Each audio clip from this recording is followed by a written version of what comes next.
Hi, and welcome to Drafting Compliance. I'm Kane, he's Tom, and in our last episode, we talked about maintenance. Today, we're going to be talking about contingency planning. But before then, we're going to be talking about beer. And Tom, just as a point of interest, I was recently in Boston, where I think it was the Samuel Adams Brewing Company. I will say they have a pretty good brewery tour if you're interested in the history of beer, but that's not what we're actually drinking today, is it? No, definitely not. I will say a shout out to that beer tour because I've done it as well. It's a great tour and some good beer at the end. But no, today we're drinking Laughing Lab Scottish Ale. So look at the can. Got a puppy on both sides. One's bigger than the other. Oh, yeah. Yeah, I'm It's a predisposed to like it not because it's got a dog on, but because it's Scottish and I'm Scottish, yeah. so You're maybe that'll be a Scottish. good fit. Yep. Someday we'll do a full length drafting compliance where we see you. Maybe we'll sit at some chairs or something and we'll show off the kilt because Oh, I do yep. I do get to see the kilt occasionally, and that's something worth showing off. But no, this beer comes from Bristol Brewing Company, which is I believe in Colorado Springs, Colorado. I remember driving by it before, Hmm. so I might be going out on a limb there, but I believe that's where it's at. It's of the Scottish ale variety, which is going to be interesting. We haven't tried anything like this, Kane, so this could be the one. So let's Yeah, crack I this haven't tried beer. anything like this before. We'll have a go and see how it plays. And it's not a fruit beer though. At least that's an Definitely not fruity. improvement. No, no. Scottish ale is malty, not fruity, not hoppy generally. Well, here we go. Oh, I mean, really the nice viewers are color. getting to see my beer pouring skills are improving throughout these episodes, I think. Full pour. Look at Okay, that there we color, are. man. We've got ourselves it's a nice brown, kind of I actually a would go, golden. yeah, kind of a golden amber almost. It's uh, it's a pretty color. It's got a nice head on it. I smell it. It's Well, a little yeasty. on the nose, it smells kind of sweet and well, it smells definitely like beer. Yeah, I get sweet and I get bread, yeast. Let's taste it. Maybe a little bit of baking spice too, something like that. Anyhow, Oh, very soft mouthfeel. Soft and a little chewy is how I would describe it. Definitely got some sweet to it. This is not hoppy at all. This yeah, is it's very not malty. hoppy. It's sweet. It kind of got a caramel, maybe Yeah, something for like sure. that. Caramel or burned honey. It's inoffensive. Let's go with that. It is inoffensive so far. I would say I would go so far as to say it's delightful. It's got it's really got a lot of character without any hop in it, which is not to me is not a typical characteristic of beers without hop.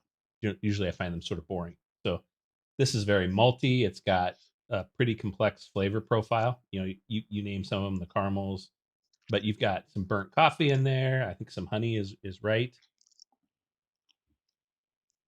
The mouthfeel is unique to what we've drank to this point, Kane. So you know, it does coat the mouth, but it's very soft.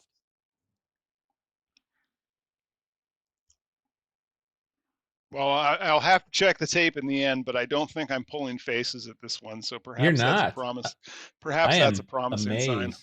Yeah, I'm amazed. Well, with Well, that, let's let's move enjoy a on beer to and our talk FedRAMP. Yeah, yeah. Let's talk about FedRAMP while while you enjoy your beer and while I contemplate mine and my life choices. So to start off with, let's just Tom, if you could explain to our viewers what exactly the contingency planning domain is under FedRAMP Moderate and what it covers. sure. So business continuity planning is another name for contingency planning. So, you know, I think that term is pretty well understood in the realm of everybody who works in technology. But if it isn't, contingency planning covers how do you recover your critical mission and business systems in the event of a larger than disaster recovery exercise. So, you know, disaster recovery is often a sort of a feeder to business continuity. At some point, often in a disaster recovery, you may declare business continuity. Hmm. So, this takes disaster recovery certainly a number of steps further.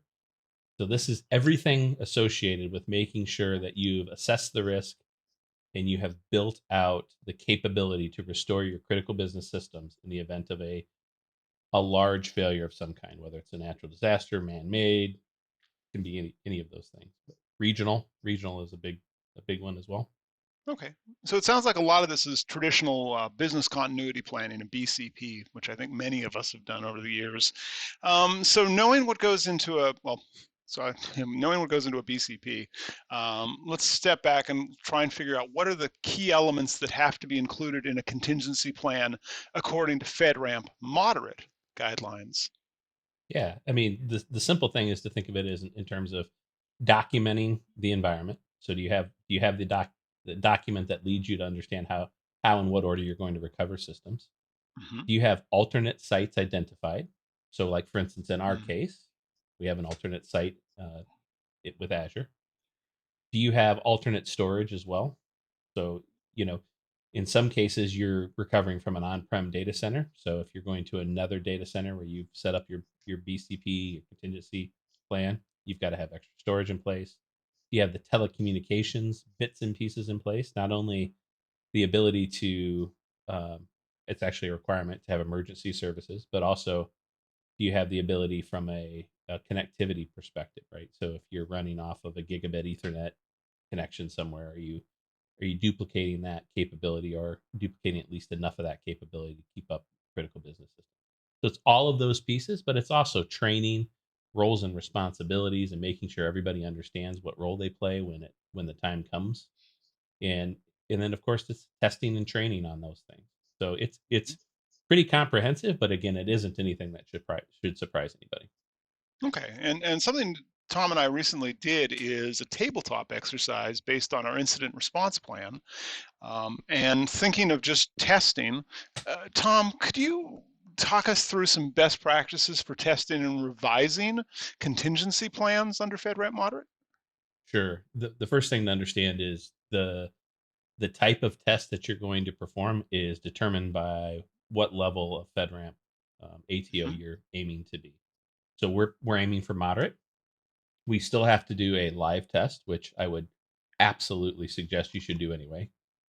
Business continuity planning. It's really difficult to have any sort of sense of confidence in that plan if you don't actually test the bits and pieces in a real world scenario. Hmm. This requires it. The I think the official term is functional exercise in FedRAMP.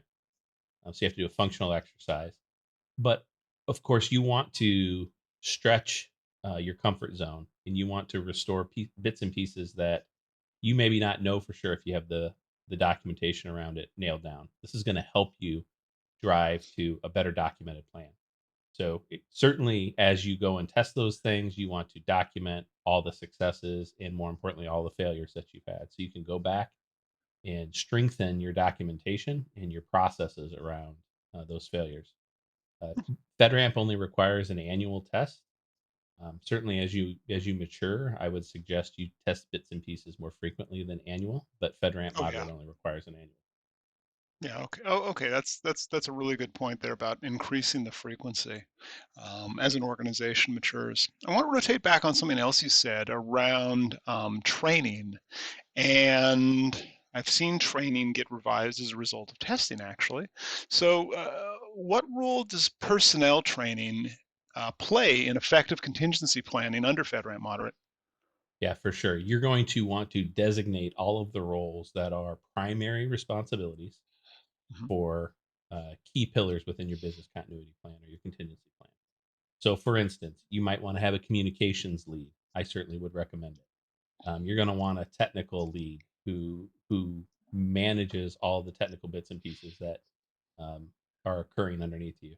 You also probably want to have an HR lead that helps manages the stress and the burnout of people, and helps them understand what role they can play in a more effective way.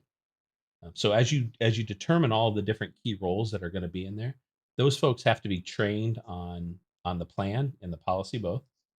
So that's pretty easy. You put it in a testament system of some kind and have them read through it and attest their understanding. You can quiz them on it. That's pretty easy. But where you really gain is your first test with that group. So as you run through a test, that's another type of training. They start to understand their role better. They certainly understand what difficulties they might encounter in a real test or in a real scenario, and they start to sharpen their skill set underneath the test. So the testing piece of it, I can't underline it enough. And it's a critical piece of this. Yeah, and I like that you also talked about human factors, not just technology factors there, like burnout, because having been through disasters and incidents, that's a consideration that has to come into play. I Correct. want to go back to something else, though, that maybe dispel a little bit of a myth that I've still heard around cloud, which is, well, it's in the cloud. You don't need to take a data backup. Now, you and I know that's just not the way the world works. But as a cloud only organization, what measures should be in place to ensure there is a data backup? And how does that fit into overall contingency planning under FedRAMP? Yeah. So you have to have a primary and a backup site. So having a single threaded cloud provider is not going to cut it with FedRAMP. So, for instance, we put most of our resources in Azure East, Hmm. United States. We have our backup facility in Azure West, and we replicate data on the regular basis. Right? I think it forks it actually, so it's a pretty up to date backup. And you have to show the contracts that are in place that designate that as a backup site, and you are asked under FedRAMP to also negotiate in your contracts for priority where it makes Hmm. sense to negotiate for priority. So, for instance, if you know in a disaster your primary data center is a co-location facility with 15 other clients in it, you might want to negotiate based upon the criticality of your system to be at least number 5 on that list, right? That usually comes with a cost, but it Hmm. makes sense, but it's completely dependent upon the given information system and its criticality to, I would say, the business of its client base. So understanding that is particularly important. But FedRAMP certainly spells those things out. You also want to make sure you have in place that data backup as well. So it's Hmm. not just, hey, I have a compute backup space, but I also have my storage there and I have my connectivity there at the same time. Okay. And now, speaking of things that FedRAMP spells out, you also brought up another term earlier. So we've talked about a primary site, we've talked about a backup site. Um, let's talk about the concept of an alternate processing site and how it's significant in contingency planning in FedRAMP audit. And particularly because we're a cloud-only organization. Correct. So an alternate um, processing site is really it's talking about the compute power that you have. So it's asking you to make sure that you not only have a backup, which a lot of people have backups without the ability to restore it to a secondary site.